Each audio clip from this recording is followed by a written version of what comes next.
story. What's that Christmas story with Ebenezer Scrooge? You got what was it? Little Timmy? Was it little Timmy? Was it broke leg Timmy or something like that? They had to carry him around, and Ebenezer Scrooge. Am I on the right story? I got the story right. I'm in the right field in the context. I'm in the field. Okay, I'm in the field. I'm in the field. But with Ebenezer Scrooge, I'm in the field. The point was, he was a bitter man. He was a bitter man, but in the end of the story, he became a blessed man. But he was a very, very bitter man. Bitter. So sometimes, that happens in our life. Have you ever gotten bitter? But you got to be able to move from that state of bitterness to a state of being blessed. Children of Israel, we see they were coming out of this time when it was disease. They had given by the locusts. They had the flies. They had all these things. Then all of a sudden, now they're coming out into the children. Were coming out into the wilderness. They were moving out there. Now, I think the first thing that we're going to pull from the lesson is that when you're moving from bitter to blessed, you're going to have to be able to stand up and face your burdens. All right. That is the very hard thing to do. When you're moving from bitter to blessed, you got to stand up and face your burdens. And the first burden, that could be a wilderness burden. Look in verse 22. He says that when Moses and Israel, they were led from the Red Sea, they went out to the wilderness of Shur. They went 3 days in the wilderness, and they found no water. Now, it's important you understand that 3 days, because in Exodus chapter 3, these same children that went out for 3 days, they were begging Pharaoh, would you let us go out into the wilderness for 3 days? Then in chapter 8, they asked the same question. Pharaoh, in the middle of the plagues, Pharaoh, would you let us go out into the wilderness for 3 days to worship God? They had been asking, can we go out simply for 3 days into the wilderness to worship God? And then when the time finally comes, these guys saying, I don't want to be here. Now you got your opportunity to go out 3 days in the wilderness to worship God. The very thing you have been asking for. Let me say this. Sometimes the very thing you're asking for is the place of bitterness that God will take you. You come to find out what you've been asking for, God all along is the very is bitter. And that begins to hurt, because now the children of Israel are out there 3 days. They have just seen God move on their behalf in the plagues. They had seen God move them out for 3 days. No doubt they were coming to the place called Marah, and they were probably thinking, well, we can give the animals the rest of the water. We can drink the rest because we know we're close to the water. We're getting close, so when we get there, we're going to have plenty of water to drink. Well, when they get there, they dip down into the water, find out it was bitter. Then they want to grumble to Moses, what in the world is going on? You brought us out here for 3 days, even though we may have asked, I just don't like it. I just don't like it. I don't like the fact that God has brought us out here, and I asked God to bring me out here, and then when I get out here, it's not what I thought. See, the very thing you ask God to do sometimes is the very place could be bitterness that God ended up taking you. The very thing you ask. And this is what they were asking for. It reminds me of me and George. We sit down together, and we eat peanut butter and jelly sandwiches. That's what I have. George has a good meal, because Lord made it. Well, it's a real good meal. But here I have a peanut butter and jelly sandwich. I'm eating my sandwich. I said, wow, I got peanut butter and jelly sandwich first day. Next day, me and George sitting down again.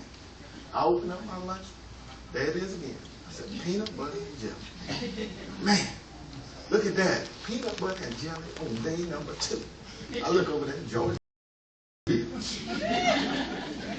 Going, Lord, doing him good. What's going on over here? I'm peanut butter and jelly. Third day, me and George sitting down again. George over there licking his fingers again.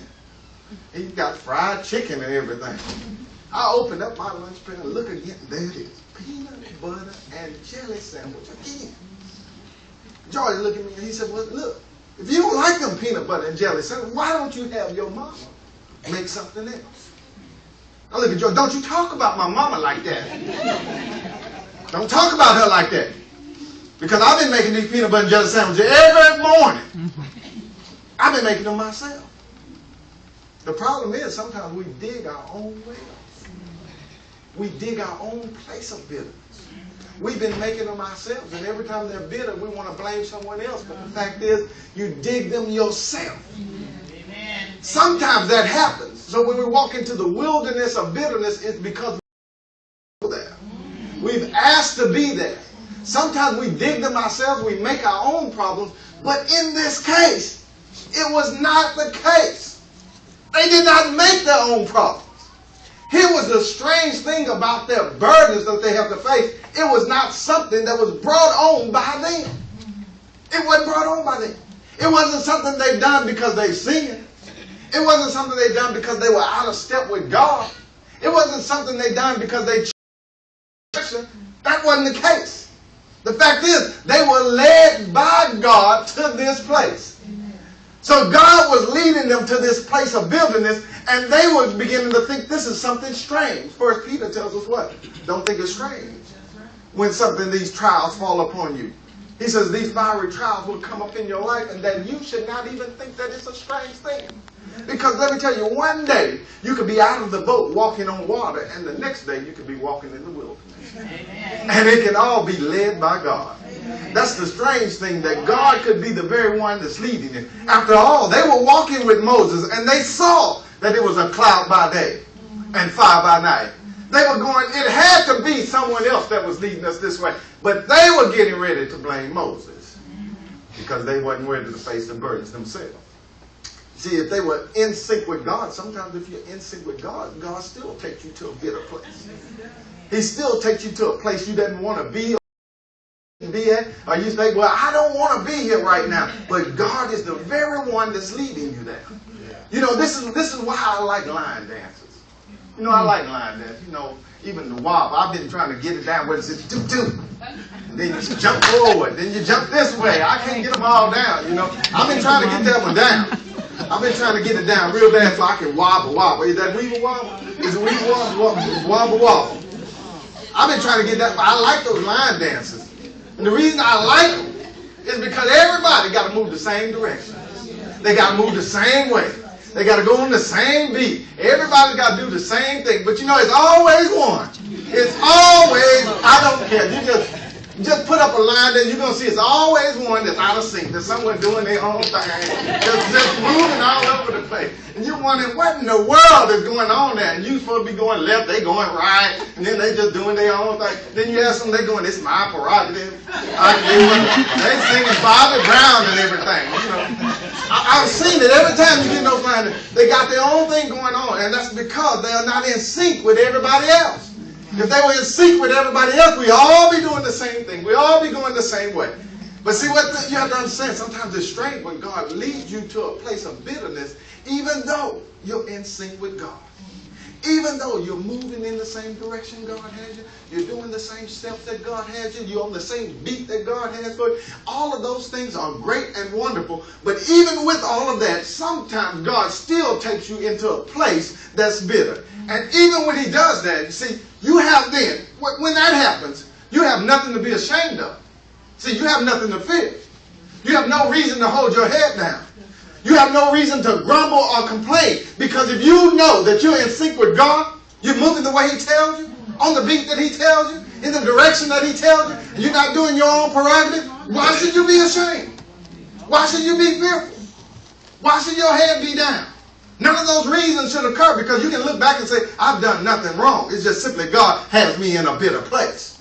And if God simply has you there, then you simply say, God, I'm going to keep moving with you. You keep going left, I'm going left with you. You go back right, I'm going to go back right with you. And when you kick, guess what? I'm kicking too. That's because, you know, I'm in sync with God.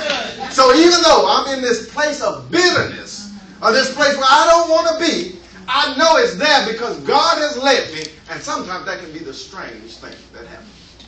That can be strange. But that's all right, see? Because if you know you're not out of sync with God, and if you know what's going on in your life, that you've been doing everything that God has asked you to do, then you have no reason to hold your head down. There's no reason to be ashamed. There's no reason for any of those things. There's no reason to feel depressed.